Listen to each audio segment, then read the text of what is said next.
Hello and welcome back to part 3 of the PS4 Not So Hidden Gems. Yeah, okay, I'm going to go through a few more. Let me know what you think in the comments. If you like the video, please click like. I noticed I got my first subscriber the other day, so I'm absolutely buzzing about that. Thank you very much. Much appreciated.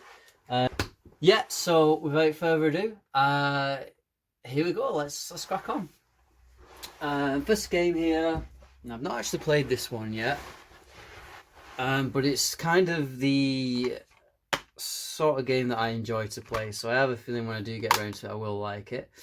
It is Blackguards 2. Now this is another turn-based strategy game. I can see some screenshots on the back. It's kind of based on like a hexagonal grid. But I saw some reviews of it and it seemed half decent. The graphics were nice. I think you play as I think the protagonist is this woman on the front. And I think from what I saw, the storyline is like you get thrown in a dungeon and bitten by spiders and disfigured. And I think it's a bit of a revenge story. Yeah, this is the limited day one edition. Yeah, just includes digital soundtrack, art book, manual code for that. Yeah, so I'm looking forward to playing that one. Daedalic Entertainment, not heard of them. But yeah, it looks like a pretty decent game, to be fair. So I will give that a try at some point. I'll let people know what I think when I get around to it. Next one. Oh, this one's still sealed. The reason this one's still sealed is because I've got an Xbox as well, and this is available on Game Pass at the moment, so I just downloaded it on that. But yeah, I bought Overcooked and Overcooked 2. Probably know what this is, but it's like top-down multiplayer. Orders come into the kitchen. You've got to make the orders as quickly as possible and try and get them correct to get the highest score. It's actually pretty good. I played it with my friends a few times. It's one of those games that you can just pick up and play because some of my friends aren't really too into video games, but they will play this with me. It's a good laugh. It's best played 4-player, I'd say, because some of the maps you can tell they're kind of kitted out the way they're split up for maybe more 4-player action. What you find with some of the maps, there's usually like gimmicks on some of the maps. So you can see this one here on the top right. The gimmick there is like there's a turntable that keeps turning, so it kind of separates the chefs at certain points. So you've kind of got to reassign jobs as you go along. And then that one in the bottom right, I believe I did that one. That's kind of like set in the air, and somebody's in like the serving area and the washing dishes area, and the other in the cooking area. And you can throw the ingredients across to each other, or you can also put them on at the bottom. There's a table there, and that kind of drifts from one side to the other that you kind of put the plates onto and pass them to and fro. So yeah, it's a really good game.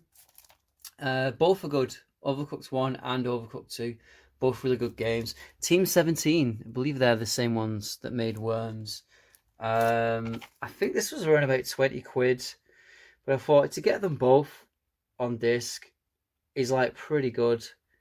Yeah, I think I'm about a third through the campaign on Overcooked 2 at the moment, but I'm just kind of waiting till I can get my friends together to play it again. Yeah, because playing it on your own, yeah, if you're going to be playing a lot of single player stuff, I wouldn't recommend that. But if you can get some couch co-op going on, it's pretty good. It also has online play as well. Playing it more online recently on the Xbox, obviously because of the pandemic and everything. But yeah, good game. This one, well, it's a pretty well-known game. Horizon Zero Dawn, PlayStation Hits Complete Edition. So I believe this has some DLC in it. Does it say on the back? Complete Edition includes Horizon Zero Dawn, Frozen Wilds expansion, a couple of outfits, weapons, Nora Keeper pack, I don't know what that is.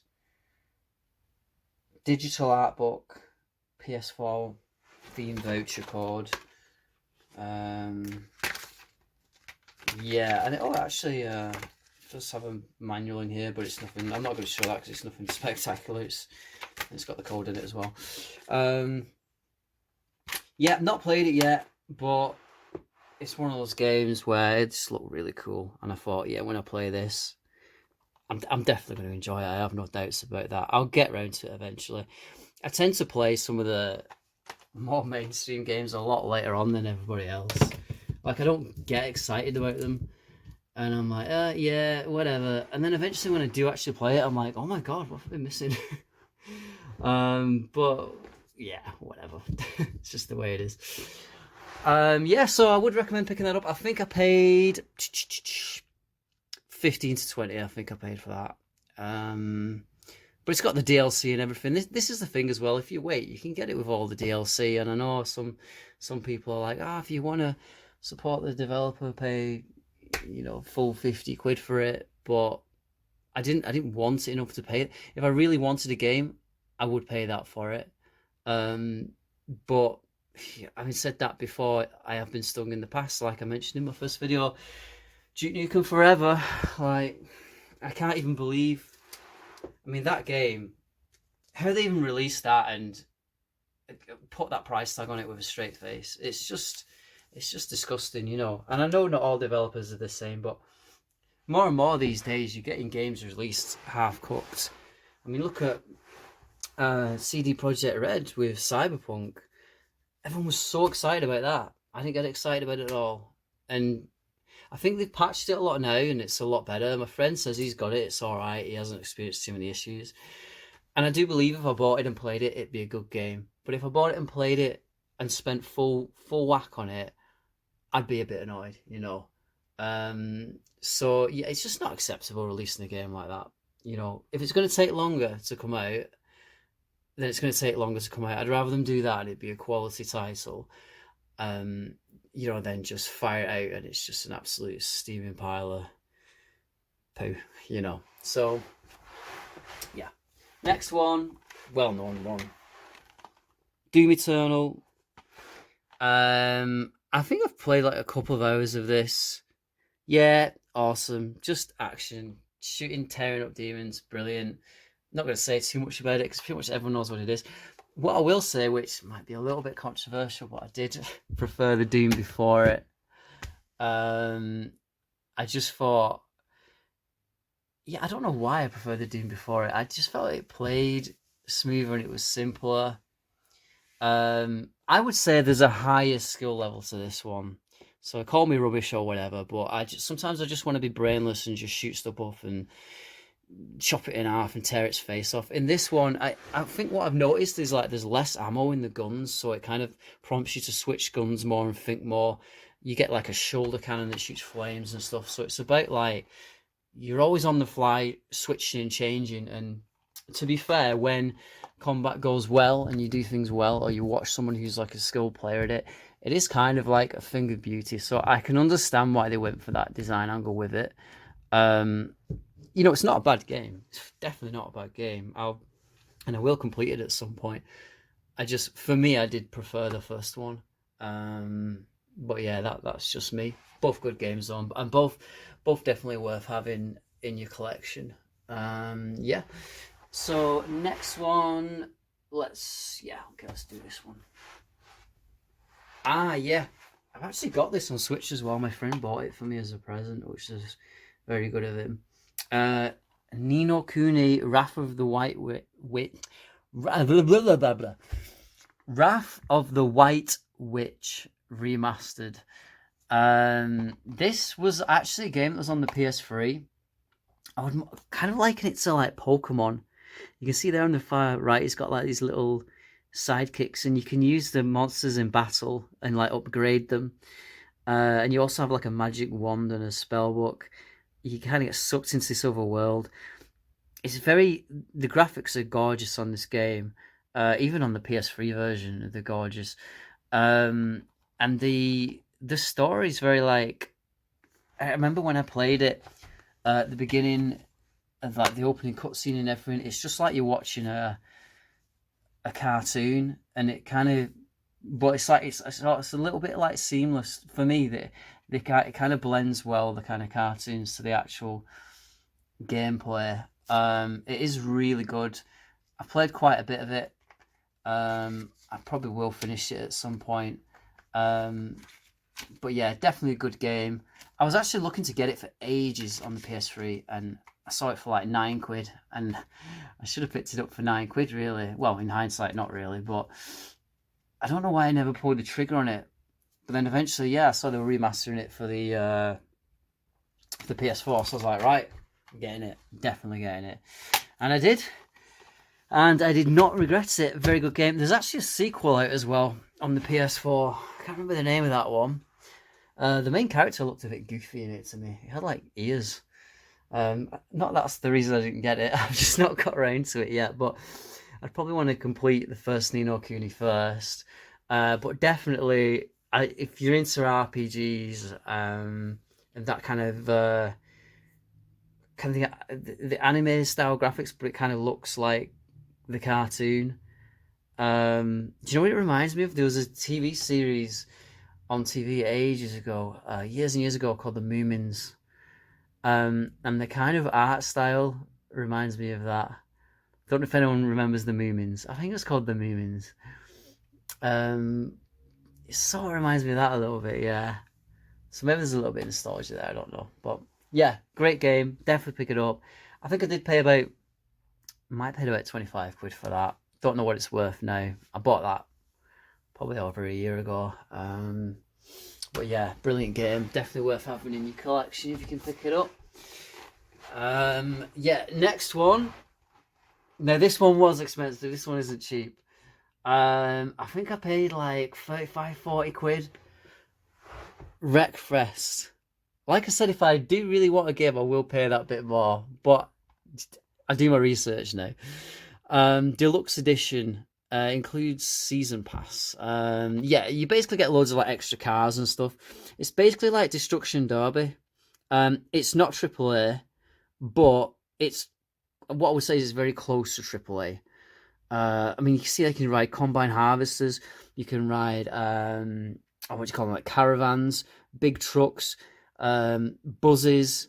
You can what's it called? Dodgems. I used to do a race where like I'd be in a Dodgem and they'd all be massive trucks, and I'd just try and just finishing the race, do like 20 laps of like one of the levels is just like a ball. So it's like 20 laps of this, weaving in and out of all the trucks, and the AI smashing into each other because the AI is quite aggressive on this game. So eventually just weaving through all the wreckages, and basically if you survive, you pretty much win the race because more or less everyone else is dead.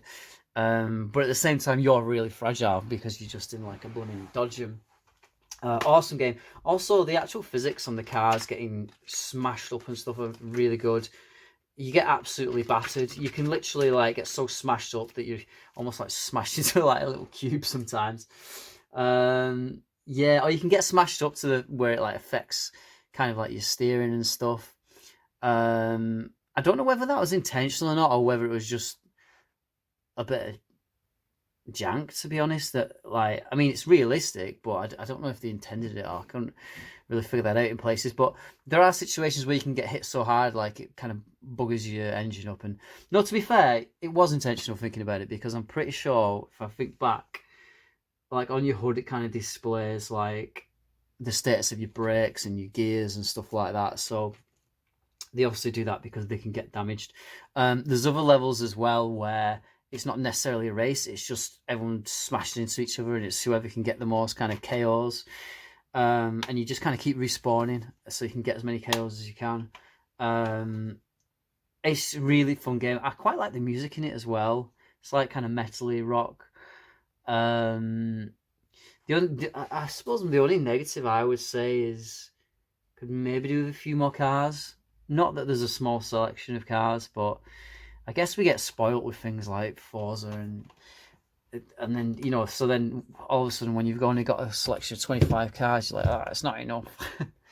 But actually the DLC that's in that version, you can like ride it. You ride a sofa with a steering wheel on it. There's like a portaloo that you can drive. it's another game that you just pick up with your mates and play, and it's good fun. It's probably one of my favorite racing games. Um, I actually prefer it to like Forza. I kind of like racing games with like a bit of something else, a bit of an edge to them, you know. Yeah, really good. I mean, I'm not a connoisseur of racing games or anything, but yeah. Anyway, those are my thoughts. Next one, I think a lot of people have covered this one in Hidden Gem videos. Mad Max. Well, just Mad Max. I was going to say Fury Road, but that's the name of the film. I was going to say that because they've got an advert for the film there. Yeah, I need to take these stickers off. I've not even got around to that yet. Yeah, you can see what I paid here. Free for two. Free for the price of two. So I don't know, maybe I spent like 40 quid or something and then got that as part of it. But you can see here, it's basically open world, wasteland, plays Mad Max, kind of borrows mechanics from a lot of different games. You can fix your car up, kind of pick the frame, chassis or whatever for your car. Upgrade the engine and the weapons on it. You have like a shotgun, like a, I don't know what you call it, like a sawn-off shotgun. Yeah, you have like a hook you can kind of fire off your car as well and pull other cars around, and you can do races. The combat as well. The combat they basically use the same system that they use in the Arkham Knight games.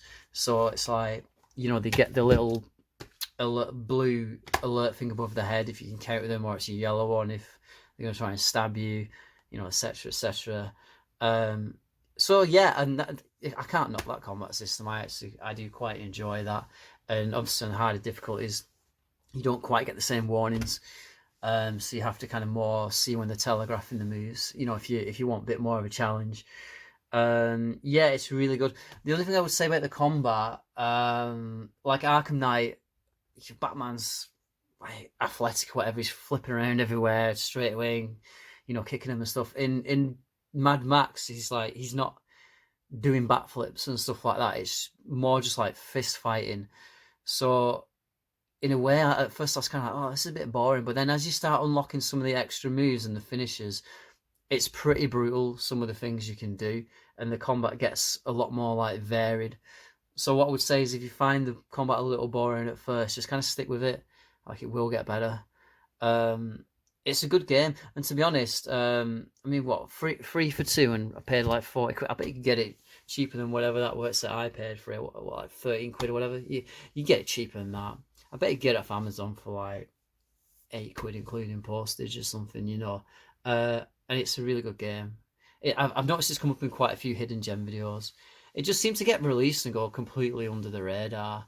I remember a little bit of PR about it, but it wasn't a lot. It's so strange as sometimes the games come out and there's either been no PR so nobody knows about it, or there's been tons of PR, then it came out and people were just like, eh. And then like 6 months to a year later, people are like, oh, do you remember that game? It was really good. It's like, really? Nobody thought it was good at the time. So I don't know if it's something to do around expectation. I'd say Last Guardian kind of falls into that category. I've got that in there somewhere. But yeah, it came out and people were like, eh. But I played through that recently and it's really good. Like, is it perfect? No, it's not perfect. But do I enjoy playing it? Yes. Do I think it's worth the money I paid for it? Yes. I mean, I paid like 15 quid for it or something. But it's a good game, and I just blasted it. I think it's like 8 to 10 hours main story. There's a little bit of replay value in there, like costumes and stuff. But anyway, enough about Last Guardian. I was talking about Mad Max and then moving on to that. But yeah, okay, next one. Yeah, this is an interesting one as well. I don't really get this case that came with it. It's so weird. It's like just a weird shape. But yeah, Final Fantasy Type O HD. It does get like a little cover that goes over it. But the way it fits in is just like... it just does that. Oh, it's a limited edition though. I feel like every version of this game is some kind of limited edition. There was definitely a more expensive version which I didn't buy, which I think had like a steel case. Yeah, this was originally a game on the PSP, and then they've like remastered it. Yeah, this version included a playable demo for Final Fantasy 15 as well. That's how old it is. Oh, I get it. It's like, I believe the art's like reversible in some way, and so's that on the front. So maybe that explains the uniqueness of the case. Is it a good game? It's definitely a good game. It's not for me though. It's a good game though.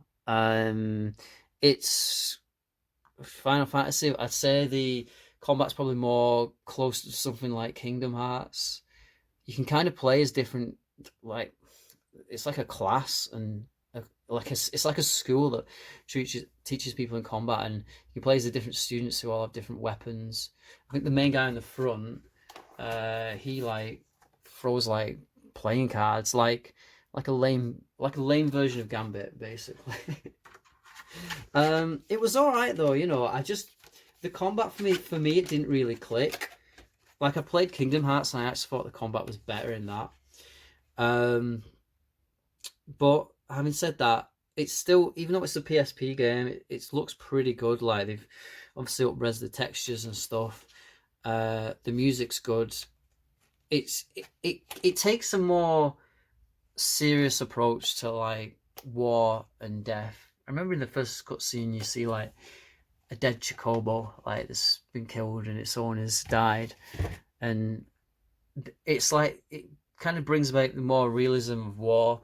It's kind of interesting in a way because some of the enemies do look really impressive, to be fair, and it's almost like they're bringing them into this world. Because bear in mind, I haven't actually played Final Fantasy 15, which I'm guessing is a bit similar, but it's almost like what the enemies would look like in more of a real world. But I guess that's kind of where the graphics are getting to now with the Final Fantasy games. But I think a lot of people would enjoy that game. I don't think it's a bad game. I'll say that straight up. It's not a bad game. It just wasn't for me. Sometimes I can appreciate a game even though it's not necessarily for me. Like I know that it's good. It's just that I don't like certain elements of it. I probably sound like I'm saying every game is great, but don't get me wrong. Some games are complete garbage. You know, Duke Nukem Forever, for example. Uh, but some of the games in my collection didn't work out too great. You know, so it just so happens that most of the ones I've covered I kind of like for some reason. I try and look more on the positive side of things, I suppose, because I've got to bear in mind that like if I think a game is trash, I've got to be trying more. When I'm trying to describe it, I've got to kind of consider that other people are watching this that might like that kind of thing. So if it's just not my cup of tea, it's not fair to absolutely just trash the game because other people might really like that. So I don't want to like undersell a game, as it were.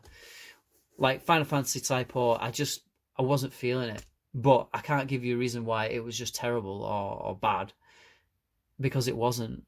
But I have mentioned before, JRPGs, a lot of the time I do struggle to click with them, and I know a lot of Final Fantasy say they're kind of like JRPGs, but I don't know, they just click with me more. Like Final Fantasy 8, 9, 7, 5, 10, even blooming 10 too. Yeah, after that I started really kind of falling out of love with the Final Fantasy. Final Fantasy 12 was alright, to be fair. But yeah, I've kind of just moving away from it a little bit now. Hopefully they can pull me back in at some point, but yeah, we'll see. Anyway, yeah, we'll go on for another 10 minutes. The next one's a really quick one anyway. I'm going to proper quickly cover this. Tekken 7, pretty sure you've probably heard of that. Yeah, I like it. The music's cool. The graphics are good. That's all I can say about it. If you like fighting games and you like Tekken, then it's a buy, you know. But for me, fighting games hold my attention for a very limited amount of time. I don't really have the patience to master them.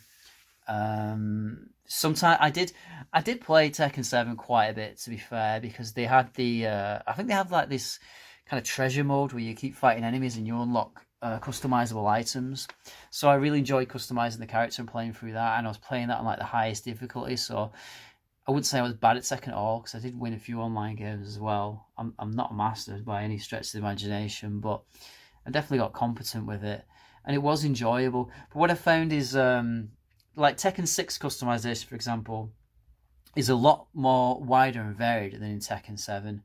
And Tekken 7 does have some DLC in there to kind of expand it a little bit, but it still doesn't, for me, it doesn't expand it anywhere close to what Tekken 6 was. So that was disappointing for me, really. There's some DLC out now, like Tekken Ball and everything like that. I don't know if you do get a copy of it. See if you can find a copy that kind of includes Tekken Ball on the disc. I don't know if that actually exists. Um, but yeah, you just might as well get it with all the features, you know. Do you remember when it was like, I don't know when Tekken Ball first appeared, it might have been Tekken 3, but when it was just in the game, and I'm thinking they probably always were thinking we're going to bring that out, but we'll just charge 15 quid for it as DLC, you know, whatever. And I don't think it'd be that much cheaper now.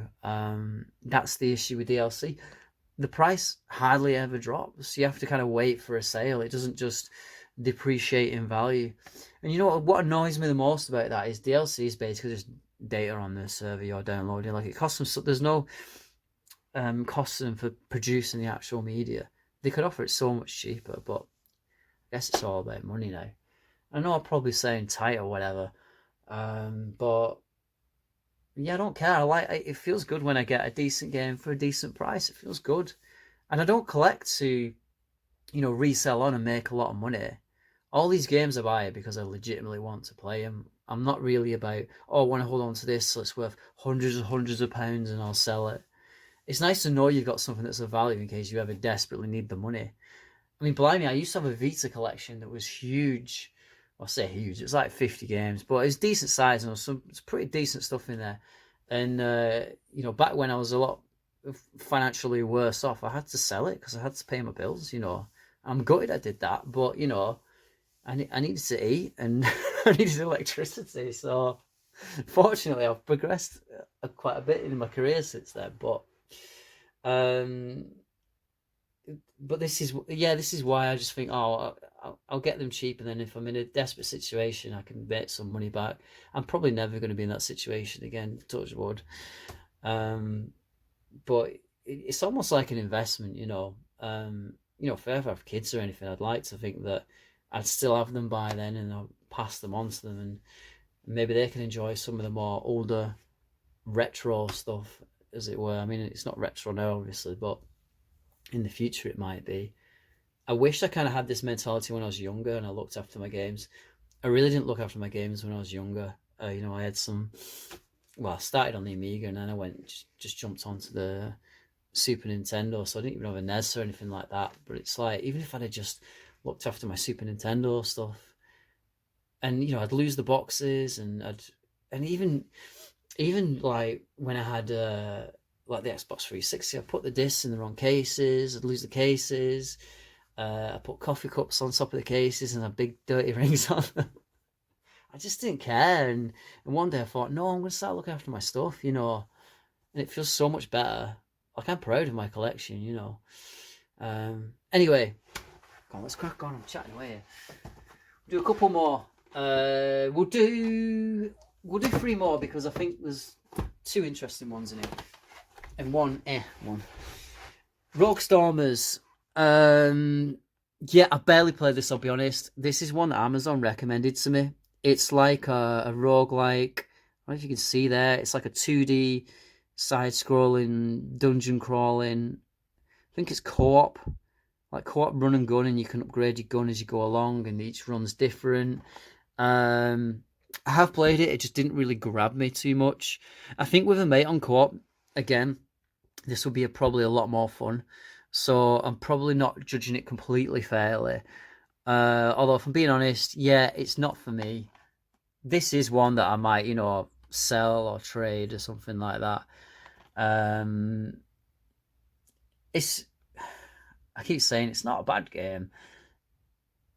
It's it's an okay game. Yeah. I definitely wouldn't break the bank for it. I don't think you'd have to break the bank for it though, to be honest. I bet you could pick that up dirt cheap. Matafall, loads of channels I think have recommended this. Same guys who made Resogun, and you can tell from the graphics and the way stuff explodes into like little cubes. It's like a run and gun side scrolling. I think you can kind of like shoot through certain platforms as the gimmick. Like your bullets can go through them, or you can like merge through them. Yeah, my memory's sketchy of it. I'm not gonna lie.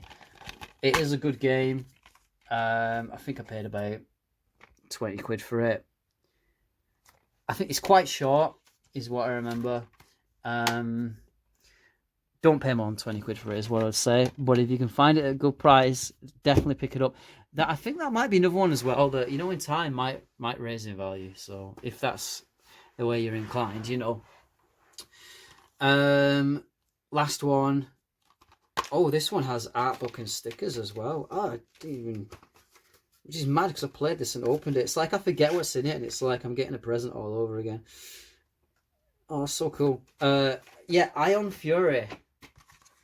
So, anyone who's a fan of, like, you know, when Duke Nukem was good, 3D Realms kind of, when it was on PC, you see from the graphics there, it's like that style of graphics on the PS4. My only negative to this game is there's, like, not enough guns. There's only, like, a few guns. I think there's, like, 5-6 guns. There's slightly varied ammo for them, but yeah. It's kind of got all the quips of like Duke Nukem, but it's a female protagonist in this one. I'm not saying that like it's a bad thing. I'm just saying it's not a bad thing. It's basically female Duke Nukem.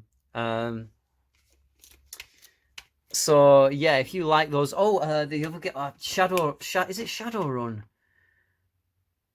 I think it's called Shadowrun. That was another game. It's like that as well, you know, where it's the whole kind of 2D sprites on a 3D background. There's a bit of an art book here and some of the artwork. The artwork's really cool. I like how they show you the line work as well, like how they've sketched it out. Because I do like my drawing. Yeah, check out some of the other videos I'm drawing. I'm going to do some more, but because really this is going to be like a art/gaming channel. That's the idea anyway. And yeah, a sticker. There you go. Yeah, so definitely check that one out. Probably pick it up for about 20 quid. Nice little unique game. Yeah, it's enjoyable. You could check out some reviews on YouTube. Bit of a cheesy story and stuff, but I think that's kind of the point. Like it says here on the back, Shelley Bombshell Harrison earned her codename as a bomb disposal expert for the Global Defense Force. When transhumanist cult mastermind Dr. Jadus Haskell unleashes a cybernetic army on Neo DC, Shelley decides it's time to start chucking bombs rather than defusing them. Yeah, I remember there's a kind of a lot. You're going around like this city, and there's like neon lights. It all looks pretty cool. Yeah, definitely, that's one to pick up. I enjoyed that one. Not completed yet. Also, the good thing about it as well is it's got like all the secrets in it. You remember, like, I remember in one of the Duke Nukems, you could kind of go down a lift shaft and you find like the guy from Doom like impaled, and he'd be like, "That's one doomed space marine." You get like the little Easter eggs and stuff like that in it, and there's like secret areas where you can pick up some decent.